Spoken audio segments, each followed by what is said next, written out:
dutoya ku buryo nyine turi bworohe tumarina. Icyo bita marination ni ugushyiramo ibirungo, ni ukurunga mbere y'igihe inyama, ubundi ushyiramo marination ngiye nkoresha umunyu na black pepper n'icyo bita paprika.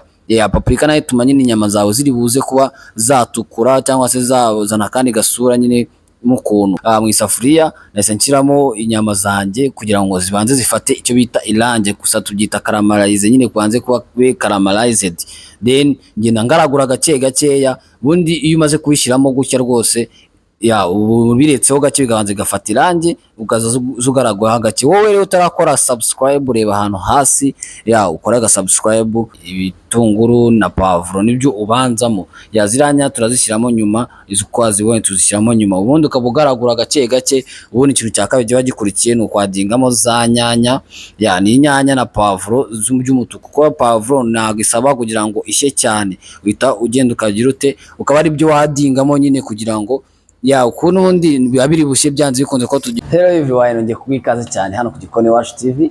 Ngewe uri hano ni Chef Alex, ngiye kukwereka ukuntu rero wateka chicken curry rice. Ni umuceri mwiza cyane utekesheje ikirungo cya curry. Ku bantu bakunda ipirawu cyangwa se ku bantu bazi ipirawu, ni umuceri ujya kumera nk'ipirawu ariko utekesheje curry powder. Ni umuceri mwiza wajyana n'imboga izo arizo zose, cyangwa se ukaba wanawurya wonyine. Reka rero turebane hamwe ukuntu uyu muceri wawuteka. Utangira ubundi ukata ibitunguru, pavuro, ukora mise en place. Icyo bita mise en place nyine gutegura ibyo uri bukoreshe mbere hakiri kare, ntabwo bitegura ariko ubigezeho. Ibitunguru, pavuro n'urunyanya byawe kabisa, then ukahita ufata za nkuko turi ko nakubwiye tugiye guteka chicken curry rice. Turabanza dukore icyo nakita nk'isosi ya curry, cyangwa se turanza duteke izi nkoko zibanze zishye. Ubundi noneho maze ukata inkoko tukata dutoya ku buryo nyine turi bworohe tumarina. Icyo bita marination ni ugushyiramo ibirungo, ni ukurunga mbere y'igihe inyama, ubundi ushyiramo marination ngiye nkoresha umunyu na black pepper n'icyo bita paprika. Paprika nayo ituma nyine inyama zawe ziri buze kuba zatukura cyangwa se zazana kandi gasura nyine mukuntu. Then ntamvangamo n'amavuta. Amavuta nta kindi nyine adufasha hano kugira ngo yegeranye bya birungo n'inyama abashe kubihuza, bibashe guhura nyine nako bita bihura neza fresh kabisa. Then iyo bimaze kurangira nyine nge nahise nshyiramo mu isafuriya, nahise nshyiramo inyama zanjye kugira ngo zibanze zifate icyo bita irange, gusa tubyita caramelize nyine, kubanze kuba caramelized. Then ngenda ngaragura gake gakeya. Ubundi iyo umaze kubishyiramo gutya rwose ubu biretseho gake bigabanza gafata irange, ukaza ugaragura hagati. Wowe rero utarakora subscribe, reba ahantu hasi ukora subscribe, kandi n'ugenda utasize like yawe na share yawe. Then mu gihe inyama ziriho rero ndi kuziteka, ngiye nabaye ngira ute ndebe bya byo gatungurusumu, nabaye nyine nkata gatungurusumu nka chopping. Izi tungurusumu rero kugira ngo chopping neza bisaba kujya abanza zikandisha icyuma, zibanze zimere neza ku buryo nyine uri buzi chopping fresh. Then uhita uvangamo muri za nyama maze fata akarange, uhita uvangamo ibitunguru na pavuro nibyo ubanzamo. Ziranya turazishyiramo nyuma, izo kwazibonye tuzishyiramo nyuma, ubundi ukabugaragura gake gake. Ubundi ikintu cya kabiri kiba gikurikiye ni ukwadingamo za nyanya, ni inyanya na pavuro by'umutuku, kuko pavuro ntabwo isaba kugira ngo ishye cyane, uhita ugenda ukagira ute, ukaba ari byo wadingamo nyine kugira ngo ukuntu ubundi biba biri bushye byanze bikunze ko tugiye gushyiramo amazi. Turashyiramo amazi turi guteka wa muceri wacu, then ukagaragura bigafata umwanya ho mutoya nyine, ugapfundikira. Hano napfundikira kwanza kugira video iba ndende cyane, hano mba napfundikiye nkongera nkagaragura.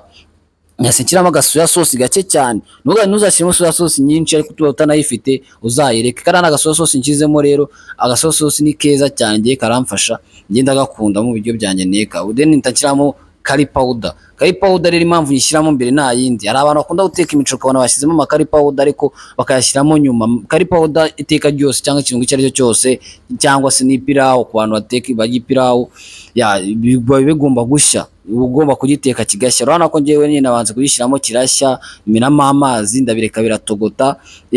Biratogota gake gake, ariko nanagenda ngaragura kugira ngo nze kubona solution nziza y'umuceri wacu uze kuryoha.